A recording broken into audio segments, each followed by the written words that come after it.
ખતરનાક ઉનાળાની શરૂઆત થઈ ગઈ છે।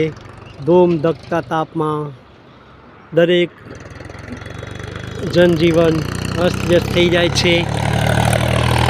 ત્યારે ગામડામાં ઢોર ઢાંખર ગાય બકરી ભેંસો તેઓને પાણી પીવાની બહુ અગવડ પડતી હોય છે, પણ અમારા નર્મદાના નીર અહીંયા આવવાથી દરેક પશુને સ્વચ્છ જળ પીવા મળી રહ્યું છે। નર્મદાનું મીઠું અને સ્વચ્છ જળ અહીંયા તળાવમાં ગાયો પીવે છે। ગાયો ભેંસો માટે તો એમનો સ્વિમિંગ પુલ, એમનું વોટર પાર્ક આ તળાવ જ છે। આ તળાવ એટલું સુંદર અને એટલું સારું ને એટલું સ્વચ્છ પાણી છે કે અહીંયા માણસો પણ પાણી પી શકે છે, એટલું સ્વચ્છ જળ છે। આ નર્મદા નહેરનું કેનાલમાંથી આવે છે અને ચોખ્ખું જળ છે, તમે જોઈ શકો છો।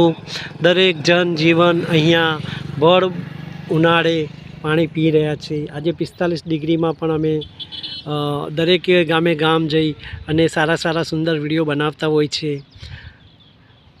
જુઓ ગાયો કેટલી શાંતિથી પાણી પીવે છે। બધા આશીર્વાદ નર્મદાને મળશે, આ તળાવ બનાવ્યું એ લોકોને મળશે, અમારી સરકારને મળશે। સૌનું કલ્યાણ થાવ, સૌનું ભલું થાવ એ જ આશય સાથે અમે આજે વિદાય લઈએ છીએ। ઓમ શાંતિ।